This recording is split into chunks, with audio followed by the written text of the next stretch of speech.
What's up, everybody? Welcome to the Debate Mates. I'm Matthew Swanenberg, and we are already through our first week of NBA basketball. And it's been a fun week. Already all sorts of fun teams and storylines starting to take shape. But I'm going to narrow it down for you guys today and talk about just my 4 favorite under-the-radar, underrated teams and storylines from the first week in the NBA. After that, I'm going to do my team of the week, my 5 best players from the first week of the season, and finish it off with my top 5 underrated players from the NBA this week, just to stick with the theme of the video. And by doing my top 5 team of the week, we're going to have a perfect team by the end of the season when it comes to all NBA, because we're going to track it every single week. So we're going to go 5 for 5, all NBA first team when the week ends, the perfect, definitive, undeniable list, because we're tracking it every single week from now until game 82. Before I get into my top 4 underrated storylines though, make sure to like this video, subscribe and share, and follow us on Instagram at The Debate Mates to see our daily content like the Best Mates, which is the best duo, teammates, or duel from the NBA. So like I said, top 4 underrated storylines and teams, starting at number 1, the Cleveland Cavaliers, who are dominating right now. They've had a bit of a weak schedule playing the Cavs, Raptors, and Wizards. They've got a 30-point win over the Raptors to start their season, a 12-point win over the Pistons, and a 19-point win over the Wizards. So like I said, some subpar competition, but they're doing what they're supposed to do, and they're beating bad teams. They're getting the wins they need to win, and it's important at the beginning of the season to stack up those W's against teams who can sometimes come out and surprise you. The Cavs have really impressed me on offense. I think we all think of the Cavs as a defensive powerhouse. They've got Jarrett Allen, they've got Evan Mobley, a two-headed monster who block and deter every single shot in the paint. And then they do have some repetitiveness on offense because of Jarrett Allen and Evan Mobley, and because of Darius Garland and Donovan Mitchell. 4 guys who kind of play the same position, where Mitchell and Garland are both guards who want to get downhill. Mobley and Allen are both forwards who want to score in the paint. So their offense has been getting in its way a few times in the past seasons.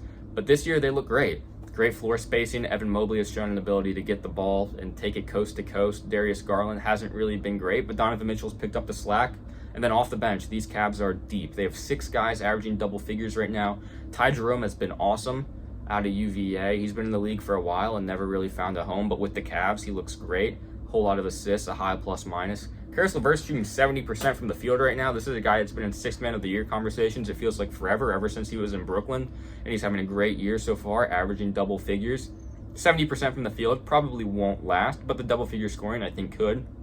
The Cavs are first in offense at points per game, 128. They're first in field goal percentage at an insane 55% from the field. Second in 3-point field goal percentage, which is especially impressive considering Max Strus hurt his ankle coming into the season. So the Cavs came in down one of their best 3-point shooters, and they've been able to make up for it with play by guys like Sam Merrill, Dean Wade, Georges Niang, a bunch of who are these guys coming off the bench who are letting it fly, who are playing with confidence, and who are sopping up some minutes from the Cavs. They look awesome so far. A clutch win over the Pistons. Like I said, it was a 12-point win, but it was a close game for a while that the Cavs just closed out by being great on defense and great on offense. This team is 3rd in blocks. They're 3rd in steals. Like I said, the defense is always going to be there. So it's really impressive to see that now get paired with the offense, and that's a really scary combination for the league. They're 2nd in net rating, 2nd in offense, and 4th in defense. They've got a tough schedule coming up, though, a big test for them. They're going to be playing the Knicks, the Lakers, the Magic, 2 games against the Bucks, a game against the Pelicans, and a game against the Warriors. So it's going to be a really good test to see if this team is an early season contender or if this team is in that middle pack area. Right now, I think they're an early season contender. I think they're on the same tier. Well, the Celtics and the Thunder are so good. I can't say they're on the same tier as those 2 teams, but they're in that 2nd tier of contenders for me right now. And if they have an impressive week here against these good teams, then maybe they jump up a level. The offense, like I said, has just been incredible. It's great to see the spacing is there. It's great to see Evan Mobley start to add to his game. Donovan Mitchell is continuing to be Donovan Mitchell, although his field goal percentage is down right now, so you can expect his offensive output to increase as the season goes on and continue to get better.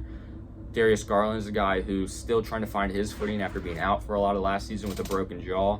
So I think this team also has a lot of room for improvement. Evan Mobley is going to continue getting more confident in the role he's playing as more of a stretch guy, more of a guy who can take the ball off the dribble and step into 3-pointers like I saw him do against the Pistons. It was one of the first times I've ever seen him be confident in taking that sort of shot, which is just a big step for the Cavs. Kenny Atkinson is a great coach coming over here after being an assistant for a few years and being the head coach at Brooklyn, where they were one of the best, most exciting, surprising teams in the league, led by D'Angelo Russell and Jarrett Allen, who, of course, is the Cavs starting center. I think this team is awesome. They're great on defense, like I said. Their offense looks really good so far. As long as the three-point shooting can stay consistent, then this team's going to be scary. They're going to get Max Strus back, and they've got so many guys on the periphery. They got 6 players in double figures that even until he gets back, or if he stays out for a little bit longer, they can sustain this offense, I think. This team's going to be awesome. Like I said, make sure to watch out for this upcoming stretch of games. We could really decide here in the early season how good this team is. I think they're really good, and I think they're really underrated. Moving on, we've got the Detroit Pistons, who I mentioned in the first segment with the Cleveland Cavaliers as sort of a subpar team that got beat by the Cavs. But I think the Pistons are sneaky good, and I think they're sneaky fun. They're a good league pass team. They're fun to watch, mostly because Cade Cunningham is awesome. He looks like he's made the leap to be an all-star type of guy. He's averaging 27, 5, and 8 on 48% from the field. He's got every move in the book. I love seeing him ISO. He's got spin moves. He's kind of like a Luka Doncic type player in that he's big, gets rebounds, spreads the ball out to shooters, and can attack, get downhill, and shoot. The three-point ball needs to be a little bit more consistent for him to be an all-NBA type of guy, but the stats he's putting up right now and how he's got Cleveland playing competitive basketball games is good enough to make him an all-star and a fun guy to watch at the very least. He's averaging 6 turnovers a game, which is a huge red flag and especially glaring when it comes to a lot of clutch games that the Pistons have lost. Those possessions are important and become more important in a clutch game. And like I said, clutch games, they've got a 6-point loss to the Pacers and a 6-point loss to the Celtics. The Celtics loss was incredibly impressive because they came back from down 20 to make it a close game. So the Pistons are scrappy. They're playing in, like I said, a lot of close games. They're playing in clutch games. They're bad in the fourth quarter, though. That's where it gets bad. They stink in the fourth quarter. They can keep a game close through 3, but when it comes to the fourth, they are only averaging 22 points per fourth quarter on 30% shooting. They're -9 in the clutch. But at least they have an identity now, and at least they're playing 3 solid quarters of basketball. Last year, they weren't even playing 1. Last year, it was a stretch to say they played a solid minute of basketball.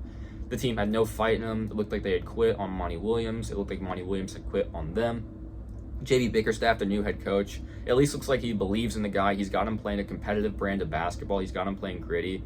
And he's leaning on his best guys. Jaden Ivey is getting actual minutes this year, and he was playing behind Killian Hayes last year, who's out of the league. Killian Hayes didn't even make the roster for the Brooklyn Nets. So that tells you what the league thinks of Killian Hayes. And Monty Williams had him playing ahead of Jaden Ivey. Jaden Ivey's averaging 22, 5, and 5. He's shooting 49% from the field. He was a high pick out of Purdue by the Pistons. And some people did question it because of Cade Cunningham, some potential overlap there. But the two players have shown that they can coexist together and both put up great stats. So it's great to see the Pistons embracing their best players. Ron Holland, a recent draft pick from this year's draft, is getting to play. He's scrappy. He's fighting in there. He's looking fun to watch. And they've got so many great players. Simone Fontecchio, Tobias Harris has been bad, but he's an NBA player. Malik Beasley has been pretty good. Like I said in the first video, this is just a team that has NBA players. They have an NBA coach. And they look solid, they look scrappy, and they look fun so far. And once they get those fourth quarters figured out a little bit, this is a team that could flirt with the play-in, although I still do think they miss it. But for the people that say, oh, they're 0-3, the Pistons stink, this is the same Pistons as last year, I don't think they are. I think they're scrappy, and I think they're fun. My third under-the-radar storyline is how good the Memphis Grizzlies' depth is so far this season. The Grizzlies had a horrible season last year. That season last year should just be erased from the history books. Nobody should talk about it. John Morant missed so many games. Jaren Jackson Jr. was hurt. Marcus Smart got hurt. They just didn't have a full roster all season long, but it did give them the ability to play guys who didn't used to get to play, which in turn has helped their depth a whole lot this year. Santi Aldama has looked awesome. He's averaging 17 points per game, although it's a little inflated from a 27-point opening day performance. Jay Huff off the bench. Incredible, out of nowhere. Don't know where he came from. Honestly, don't know where he came from, but he looks great. He's a 7-1 backup center who's knocking down threes, who's reverse dunking on the Orlando Magic's basically entire starting lineup, getting put on the NBA top 10 number 2 overall plays of the day. So they got a bunch of guys who've kind of come out of nowhere and look really good. Jay Huff, Scottie Pippen Jr., and then Jaren Jackson Jr. in his first game of the season put up 13, which gives them 6 players averaging double figures, just like the Cleveland Cavaliers have. Ja's only averaging 20 and 7. Desmond Bane's only at 18, so I think those two guys both have room for growth in their offensive game for the season. I think those numbers continue to go up because Desmond Bane especially hasn't even started knocking down threes yet, and that's what he's known for. So I think the Grizzlies are going to continue to get better. Their top players are going to continue to get better. Jaren Jackson Jr. is still going to play himself into shape. He's only played one game, like I said. And ultimately, my takeaway from this team is that Jay Huff is just awesome. He's just fun to watch. He looks good. He hits threes. He's big. He can play backup center. So I think this Grizzlies team is a lot of fun. I could see them missing the play-in, making the playoffs because of this added depth they have around John Morant. And they still have guys who are going to get better and get healthy. They have G.G. Jackson and Vince Williams who haven't played yet, who came into the season hurt and were big pieces on last year's team. So this Grizzlies team, as the top players continue to improve, continue to play themselves into shape, 6th seed maybe in their future. I don't know. What do you guys think? Is this a team that could make the playoffs, or are they play-in bound? Either way, the depth is really impressing me so far. They're an underrated team, and I think they're a team that, like I said, has a shot at being close to 50 wins, a 45-win team this season. My final underrated, under-the-radar storyline is the Phoenix Suns, who look like they're finally embracing Mike Budenholzer basketball, and what a fun watch it is. The Phoenix Suns kind of stunk to watch last year. It was ISO heavy. It was Yusuf Nurkic heavy for some reason. Yusuf Nurkic is just one of my least favorite players in the entire NBA to watch. He doesn't really do post moves. He just kind of barrels himself into people down low and holds the ball for a very long time before throwing up a sort of wild hook shot or layup. He's got a very unappealing brand of basketball to watch. But Mike Budenholzer is the opposite. He has a very fun brand of basketball to watch where the ball moves and where three-pointers get shot. And the Phoenix Suns last year shot a lot of mid-rangers, a lot of twos, which are just inefficient shots in today's NBA. Although Beal, Devin Booker, and Kevin Durant are known in the league as some of the best mid-range shooters there are, they're also fantastic three-point shooters. All three of them have flirted with 50, 40, 90 before, but they've never really had the volume that they're having this year. Between the three of them, they're getting up 19 three-pointers per game. And that's a staple of a Mike Budenholzer offense. Guys just get up threes, and we see it with the Boston Celtics. There's a recipe in this league. If you shoot a lot of threes, you win a lot of games. There's just so much variance in this league that being able to shoot and getting up a lot of threes, giving yourself a chance to make a lot of threes, really helps get a couple of wins in the regular season on nights where they're falling. So I like seeing this team finally embrace that a little bit. It's definitely going to help them in the playoffs when they are less two-point dependent, because they were playing against themselves. They were playing against math a lot last year and in the playoffs. So seeing them finally take some threes and join the modern age of NBA is great. Their defense is solid again this year. They're 6th in the league, and they're only 14th in offense. So if this team continues to be a great defensive team, which again is a staple of Bud Ball, and then their offense gets to what they could be, which is I think top 3 in the league, this team definitely has the talent to be a top 3 offense in the league with Durant, Booker, Beal, Grayson Allen off the bench, Tyus Jones, Monte Morris, Yusuf Nurkic, who is a solid center, although he's not fun to watch. This team has a very high ceiling. I think they could get up to a top 3 offense. And if there's defense, even if it falls off, stays top 10, stays middle of the pack, that's a recipe for a championship type of team. So I like seeing them embrace Bud Ball, shoot threes. Kevin Durant's shooting 50% from 3 this year. He's a guy that is so efficient, and it always breaks my heart, because he's my favorite player, to see him fall in love with the middies. Even though it's beautiful to watch the middies because they go in, he's such a good three-point shooter. I'd love to see him extend this game, or I've been wanting to see him expand his game out to the 3 a little bit more. This is some of the highest volume of his career. And like I said, he's just knocked down from out there. So this team has been a lot of fun to watch for me so far this season. Their fourth quarters are a bit of a struggle still. They were terrible in fourth quarters last year. They've had clutch games against the Clippers, was a clutch game against the Lakers, and they just had a recent win against the Dallas Mavericks, which again was a sort of tight fourth quarter. They are +7 in the clutch. Again, last year, terrible in the clutch, terrible in fourth quarters. So it's encouraging. There are just a lot of encouraging signs from the Phoenix Suns so far. Getting the 3 ball up, playing good defense, better in fourth quarters. This team has the makings of a championship team. I'm proud to say I think I'm 100% right about them being a top 2 seed in the Western Conference. I think this team is awesome. So those are my 4 underrated, under-the-radar storylines of the week. Let me know what I missed. Let me know if I didn't talk about your favorite team. If there are even more underrated, under-the-radar storylines that I didn't even notice, let me know. And now for my team of the week. Pretty basic, honestly. At guard, Shai Gilgeous-Alexander had one of the best weeks in the NBA.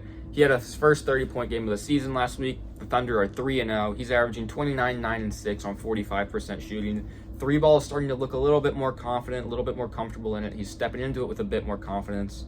He's averaging 3 steals and 2 blocks. He's one of the best defensive guards in the league. He just passed Russell Westbrook for most shots blocked by a Thunder guard.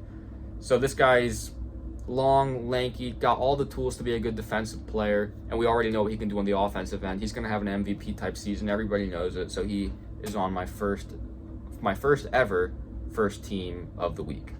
Luka Doncic is there. He had the first 40-point game of the season. He's averaging 34, 10, and 6, 42% from the field. He had a bad first game, a good second game. 38 from 3 and 85 from the line. Those last two numbers are the most important to me. We know Luka's shooting percentage from the field is going to go up. He's going to continue to play himself into shape, and the middies are going to start to fall. The layups are going to start to fall. So if he can get up to 48 like he's been in his career and continue to shoot the three ball and free throws this efficiently, I mean, we saw him average 34 last season. If he's shooting 38 from 3 and 85 from the line, both of which would be career highs, could he average 37, 38 points per game? I mean, 40 would be crazy. But if the efficiency is taking that much of a leap, if he can sustain these numbers, I don't know. We could be seeing a historic scoring season from Luka, who's already averaging 34, 10, and 6 on the season. So he's looked awesome, although I keep wanting to call them the Memphis Grizzlies. The Dallas Mavericks are only 1-1. Moving on to my forwards. Anthony Davis has been completely dominant. The Lakers are using him as a hub of offense. JJ Redick wasn't lying when he said he was going to be their best player. He was going to be the main centerpiece, and he is so far, and he's performing. 34 and 11. He's got 2 blocks and 2 steals a game. Got his first career win against Domantas Sabonis in a recent Lakers victory over the Sacramento Kings. He's averaging 57% from the floor and 40% from 3, 80% from the line. Like I said, the Lakers are 3-0. And he's just taking a little bit of the burden off of LeBron's shoulders. If he can stay healthy and continue to play like this, then I am 100% wrong about the Lakers missing the playoffs. He looks awesome. Like I said, taking the burden away from LeBron, who's into his 40th year. That's crazy. He's 40 years old, still playing in the NBA. I don't know why I said he was into his 40th year. I don't know if anybody talks like that. But either way, Anthony Davis is just taking the burden away from LeBron. He's looked awesome. Starting to knock down the three ball, starting to knock down middies with a little bit more confidence, and just taking away the offensive pressure, being their offensive hub like JJ Redick said he was going to be. The Lakers have been one of the teams that have impressed me the most, and Anthony Davis has looked incredible. Super, super aggressive too, which is something we don't often see from Anthony Davis. The other forward, I've got Jason Tatum, the MVP so far this season, hands down. The Celtics are dominant. They're 3-0. He's averaging 33, 6, and 6 on 55% from the field and 49% from 3. It looks like his three-point ball is back. It looks like his jumper is back. The hitch is gone. He just looks awesome. He's aggressive. He's great on defense, like we all know. And the Celtics, there's just nothing really to say about them that hasn't been said. They're the best team in the league. They look like they're going to win the championship again, and Jason Tatum is the biggest reason so far. My final forward, I've got Nikola Jokic. Although the Nuggets are 0-2, it's not really on Jokic. He's only a -1 in their 0-2, which is impressive. He's averaging 29, 11, and 9, 2 steals and a block per game, 51% from the field, 53% from 3. He's still the best player in the world. His teammates can't shoot threes, and he's still putting up those numbers, which make it even more impressive. He said after the first game, we're an average three-point shooting team, so he went out and he hit 11 threes, he made 8 of his 11 threes in the next game. He's an incredible player, like I said, the best in the world. I expect the Nuggets to be around a top 4 or 5 team in the Western Conference, like I said. And if they are this year, it'll be a huge, huge reason because of Nikola Jokic, because this roster doesn't look very good around him. It looks depleted. The shooting's gone. Jokic is really putting the team on his back so far and keeping them in games that they really shouldn't be in. He's been awesome. He's one of my top 5 players of the week. And now we've got my underrated players of the week. Players who are under the radar, who a lot of people probably don't know about, but have looked awesome. I got Dyson Daniels as the guard. His defense has been incredible. He looked great guarding SGA last night, although SGA did have his first 30-point game of the season. Dyson Daniels isn't known for his offense. He's only shooting 33% from 3 right now. But if that number can stay around there or get up, if he can be just a average, solid 3-point shooter, then he is the perfect fit next to Trae Young. The Hawks are 2-1. Their defense and length is so much better than it's been in years past. This actually looks like a solid NBA team they finally fielded around Trae Young. Daniels is averaging 13, 5, and 3. But he's not on this team for his offense or for his counting stats. He's on this team because his defense is incredible. He's a great wing stopper and one of the best defenders in the game. Second, I've got Norman Powell for the 2-1 Los Angeles Clippers. This is my first of 2 Clippers on the list. He's second in clutch scoring. He's averaging 25 points on 52, 40, 83 shooting splits. He's super efficient right now. He had a 35-point game against the Nuggets in a clutch win there, including a huge clutch 3. Norman Powell's always been a bucket getter. He's always been a guy that I felt like should have won a 6th Man of the Year, could have won a 6th Man of the Year, won a championship with the Raptors as a bench spark plug. He's just a bucket getter. He's a microwave. And the Clippers are really utilizing him right now, and they have to because of their lack of star power. So seeing him step into that role and seeing what he can do in that role with that opportunity, he's looking like an all-star right now. Moving on to my second Clipper in a forward spot, I've got Ivica Zubaca, 23 and 14. Those are all NBA type of numbers out of nowhere. As Shaq would say, those are SLN, Shaq-like numbers. He's dominating the games right now. 59% from the field, including a great game against Nikola Jokic, who I know is not a big man stopper, but that's a solid body down there, a good defender. He's putting up great numbers. He's putting up monster numbers against good centers. And the Clippers, like I said, are 2-1. So I got Ivica Zubac on my all underrated team. Next up, Walker Kessler, another big guy who's just getting it done on defense, similar to Dyson Daniels. 3 blocks a game, made Zach Edey look like a college player in the first game of the season against the Grizzlies. Kessler's only averaging 9 points and 12 rebounds, but he is shooting 88% from the field. The Jazz are 0-2, but Kessler was great his rookie season, was third in Rookie of the Year, had a rough season last year, wasn't even starting for a lot of the season. So it's good to see him bounce back and look like the player we thought he could be, which was one of the better big man defenders in the entire NBA. And finally, I've got Franz Wagner of the Orlando Magic. They are 2-1. And when we think of the Magic, we think of Paolo Banchero. It's become his team. He's become the face of the franchise. But Wagner's had a quietly efficient year this year.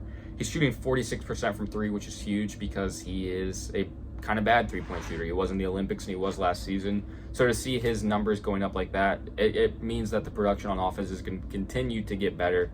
He's averaging 25 points right now. If he can stay around there, we know Banchero is going to put in 20 to 30 points this year based off of what we saw in the playoffs last year and how he finished last season. He's an incredibly efficient player who's still getting better, and he likes to operate in the mid-range. So Franz Wagner, if he can space the floor a little bit, we know he's great at driving and dishing out to shooters. So if he can add that three-point wrinkle to his game and sustain it, not at this level necessarily, but at a 35, 38% three-point shooting level, and that just elevates the Magic to a whole nother level, gives them another great shooter and great offensive threat next to Paolo Banchero.